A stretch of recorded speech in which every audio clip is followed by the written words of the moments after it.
नमस्कार दोस्तों, मैं ज्योति आपका स्वागत करती हूँ आपके अपने YouTube चैनल उत्साह में। तो आज की वीडियो क्लास 11th के बच्चों के लिए है और आज की वीडियो में हम आपके नए मॉडल सेट को कंप्लीट करने वाले हैं। जैसा कि आपको मालूम है कि आपके 2025 के मॉडल सेट जैक के द्वारा अपलोड कर दिए गए हैं और आपके एग्जाम्स 20 तारीख से शुरू होने वाले हैं। तो आवश्यक है कि आप जितने भी मॉडल सेट हैं वो कंप्लीट कर लें। इस वीडियो में हम मॉडल सेट को कंप्लीट करेंगे और आज हम करने वाले हैं हिंदी ऐच्छिक यानी हिंदी इलेक्टिव की मॉडल सेट को कंप्लीट। यहाँ पे जब हम फर्स्ट पेज में पहले पन्ने में देखते हैं तो यहाँ पर क्लास सब्जेक्ट और उसके बाद फिर क्या है आपका कुल समय 1 घंटा। आपको 1 घंटे का समय मिलेगा। पूर्णांक है 40। फुल मार्क्स आपके 40 होने वाले हैं। जो भी जितने भी क्वेश्चंस है वो MCQ होंगे और आपको OMR शीट दिया जाएगा जिसमें आपको आंसर आप अपना जो है वो मार्क करना है। खंड क सबसे फर्स्ट पहले आता है खंड क, जिसमें आपको अपठित बोध दिया जाएगा, अपठित गद्यांश दिया जाएगा जिसे पढ़कर उससे जुड़े हुए प्रश्न दिए जाएंगे जिसका उत्तर आपको चूज करना है। ये एक बार पढ़ के अच्छे से उत्तर ढूंढने का प्रयास कीजिए। फिर उसके बाद फिर जो दूसरा भाग है उसमें आपको पद्यांश मिलेगा, अपठित पद्यांश कविता का भाग मिलेगा जिसमें आपको इसे पढ़ लेना है अच्छे से और उससे संबंधित कुछ प्रश्न दिए जाएंगे जिसका उत्तर आपको देना है। फिर आ जाता है खंड ख, जिसमें अभिव्यक्ति और माध्यम से जुड़े हुए प्रश्न पूछे जाएंगे। यहाँ पर हम लोग इस वीडियो में इसको कंप्लीट करते हैं। अपठित गद्यांश और पद्यांश आप खुद से सॉल्व करने का प्रयास कीजिएगा, वो आपके लिए बहुत बेहतर रहेगा। ठीक है, तो यहाँ पे हम लोग प्रश्न पे चलते हैं। पहला जो प्रश्न हम लोग सॉल्व करने वाले हैं क्वेश्चन नंबर 9th, वो है रेडियो को किस प्रकार का जनसंचार माध्यम माना जाता है। रेडियो को किस प्रकार का जनसंचार माध्यम माना जाता है। जनसंचार माध्यम के विषय में आप जानते होंगे कि इसके 4 प्रकार हैं। दृश्य माध्यम, श्रव्य माध्यम, दृश्य श्रव्य माध्यम और प्रिंट मीडिया यानी मुद्रित माध्यम। ठीक है, ये हो जाएगा जनसंचार। ये जो टॉपिक है जनसंचार, उस पे मैंने पहले वीडियो बनाया हुआ है और ये मेरे चैनल में अवेलेबल भी है। अगर आपने जनसंचार इस टॉपिक को कंप्लीट नहीं किया है तो जाकर उस वीडियो को देखिए। वो जनसंचार बहुत ही महत्वपूर्ण टॉपिक है, इससे प्रश्न तो पूछे ही जाते हैं और मॉडल सेट में जो है वो आपको 1 से अधिक प्रश्न इसमें मिलेंगे। तो यहाँ पर आप देखिएगा कि रेडियो से दृश्य माध्यम क्या होता है, जिसमें हम देखकर सूचना प्राप्त करते हैं, जैसे टेलीविजन और दृश्य श्रव्य। टेलीविजन और यूट्यूब ये सब जो हो जाएगा वो आपका दृश्य श्रव्य माध्यम हो जाएगा। लेकिन दृश्य श्रव्य में क्या हो जाएगा, देखकर हम प्राप्त करते हैं सूचनाएं। और श्रव्य माध्यम में हो जाता है कि जब हम सूचनाएं सुनकर प्राप्त करते हैं। तो रेडियो में आप कोई भी घटना देख तो नहीं सकते हैं, आप घटनाओं के बारे में सुनते हैं। तो यहाँ पर ये हो जाएगा रेडियो श्रव्य माध्यम है। दूसरा प्रश्न देखते हैं, प्रश्न संख्या 10, निम्नलिखित में कौन सा प्रिंट मीडिया का उदाहरण है।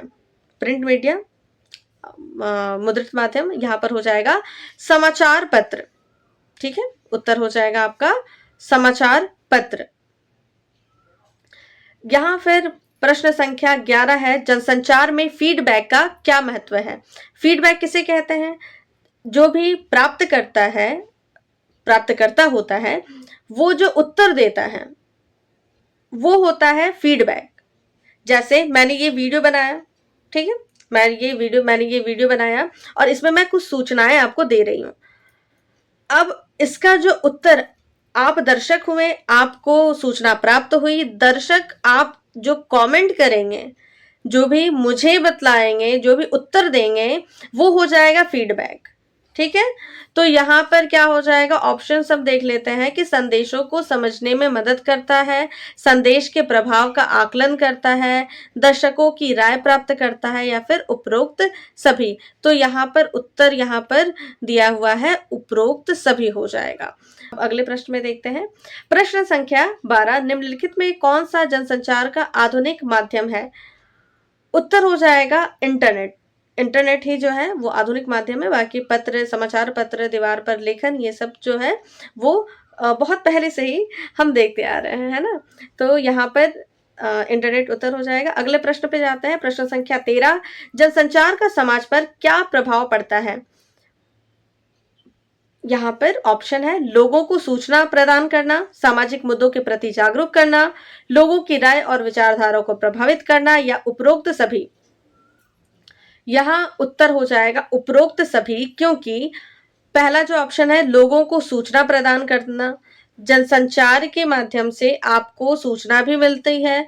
आप जब न्यूज़पेपर पढ़ते हो, न्यूज़ चैनल देखते हो, यूट्यूब देखते हो, तो आपको सूचनाएं भी मिलती है। साथ ही साथ सामाजिक मुद्दों के प्रति आप में जागरूकता बढ़ती है, और जो भी न्यूज़ आप देखते हो वो आपके राय और विचारधारा को भी प्रभावित करता है। तो यहाँ पे उपरोक्त सभी हो जाएगा। प्रश्न संख्या 14, निम्नलिखित में कौन सा एक पत्रकारिता का नैतिक सिद्धांत है। यहाँ पे पहला ऑप्शन जो है झूठी खबरें बनाना, दूसरा पक्षपात करना, तीसरा सत्य और निष्पक्षता का पालन करना, चौथा गोपनीयता का उल्लंघन करना। तो यहाँ पर ये तो क्लियर है, एकदम साफ है कि सत्य और निष्पक्षता का पालन करना, क्योंकि आप न्यूज़ चैनल में झूठी खबरें नहीं दिखाई जाती, ठीक है, ये गलत हो जाएगा। तो झूठी खबरें जो है वो दिखाना या बनाना जो है पत्रकारिता का सिद्धांत नहीं है। पक्षपात करना, किसी के एक पक्ष के बारे में बात करना, वो या फिर गोपनीयता का उल्लंघन करना जो है वो नहीं उत्तर हो जाएगा। यहाँ पे ऑप्शन सी जो है वो हमारा सही उत्तर है। फिर प्रश्न संख्या 15, पत्रकारिता में पेज 3 का क्या तात्पर्य है। उत्तर हो जाएगा मनोरंजन और जीवन शैली की खबरें। पेज 3 पत्रकारिता मनोरंजन से जुड़ी हुई होती है। सामाजिक समाचार, खेल समाचार, आर्थिक समाचार जो है वो अलग होते हैं। खोजी पत्रकारिता का मुख्य कार्य क्या होता है।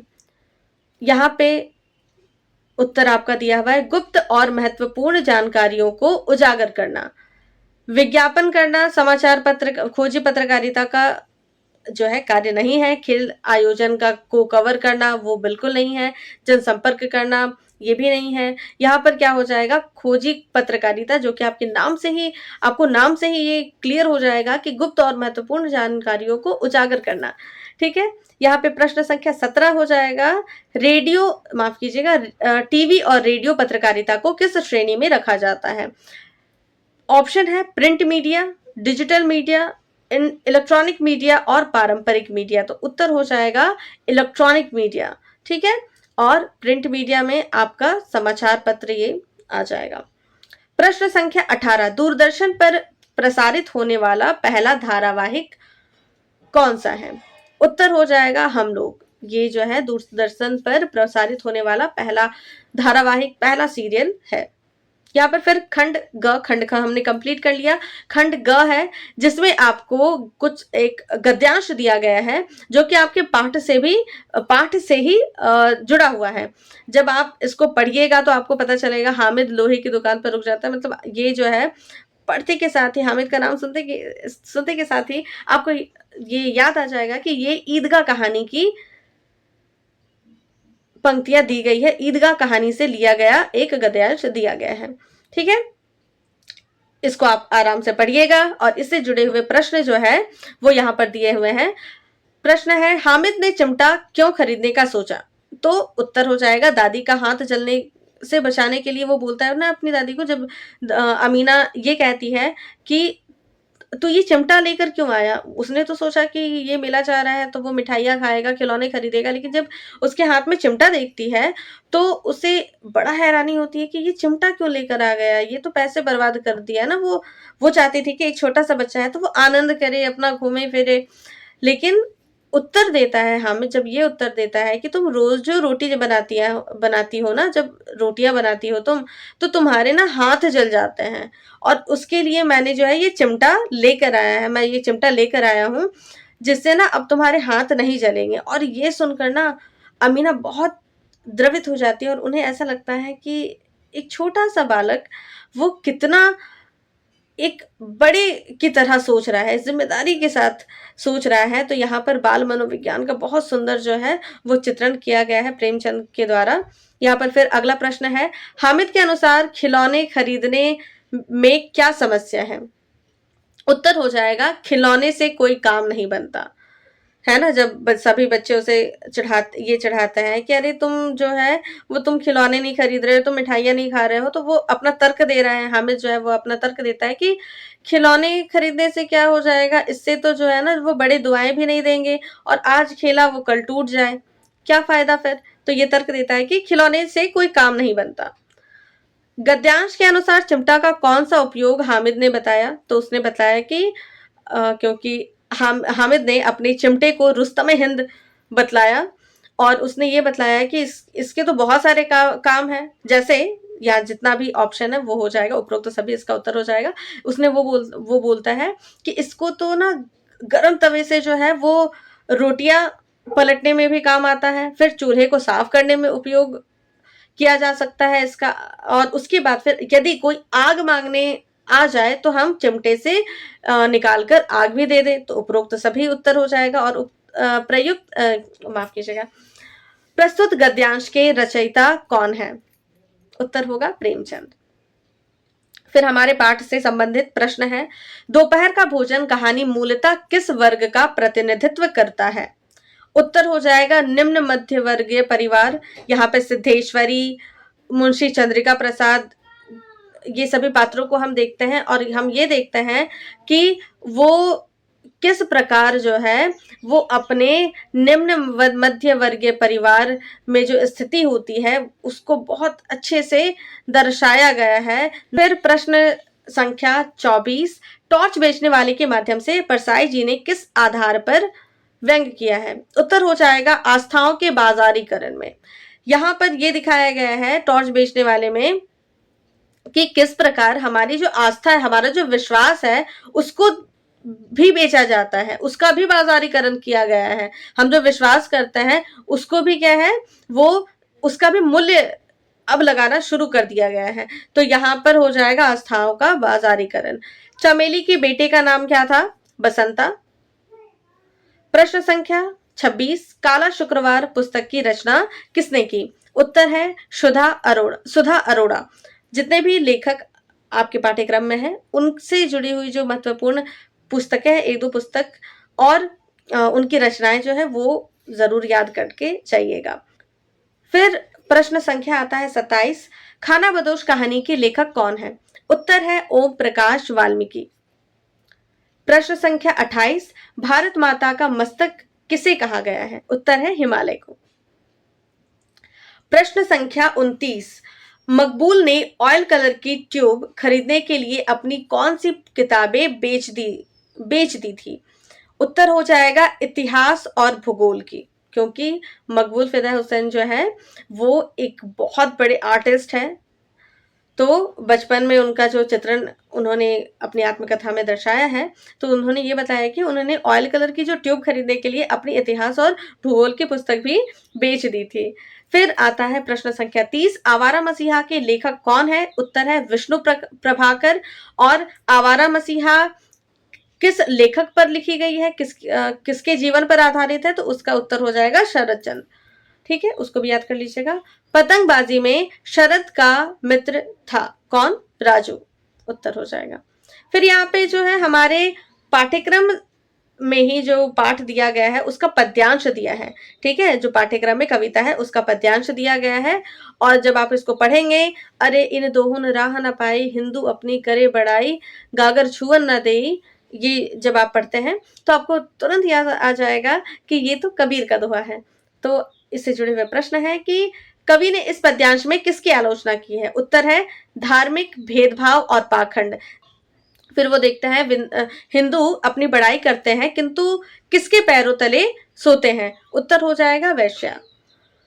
फिर हिंदुवन की हिंदुआई देखी, तुर्कन की तुर्काई, पंक्ति में कौन सा अलंकार है, उत्तर हो जाएगा अनुप्रास अलंकार।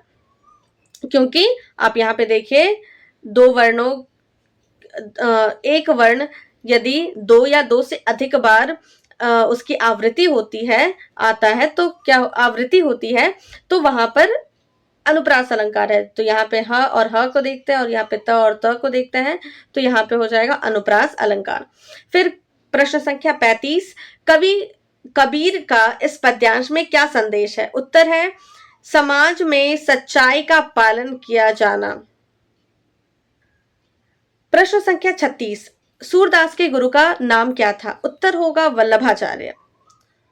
प्रश्न संख्या 37, हंसी की चोट कविता में किस भाषा का प्रयोग किया गया है? उत्तर है ब्रज भाषा। सुमित्रा नंदन पंत किस काव्यधारा के कवि है? उत्तर है छायावादी काव्यधारा।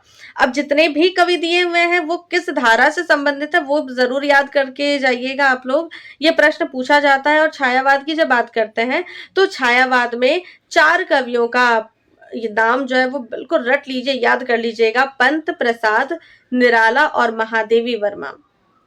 ठीक है, तो सुमित्रानंदन पंत, जयशंकर प्रसाद, सूर्यकांत त्रिपाठी निराला और महादेवी वर्मा, ये चारों जो है वो छायावादी काव्यधारा से जुड़े हुए हैं, तो उनका नाम भी याद कर लीजिएगा। यहाँ पे प्रश्न संख्या 39, महादेवी वर्मा को किस प्रकार, माफ कीजिएगा, महादेवी वर्मा को किस रचना के लिए भारतीय ज्ञानपीठ पुरस्कार मिला? उत्तर हो जाएगा यामा। यामा उनकी रचना थी तो उनके लिए ज्ञानपीठ पुरस्कार उन्हें दिया गया। मगध में कौन हस्तक्षेप करता है? उत्तर होगा मुर्दा।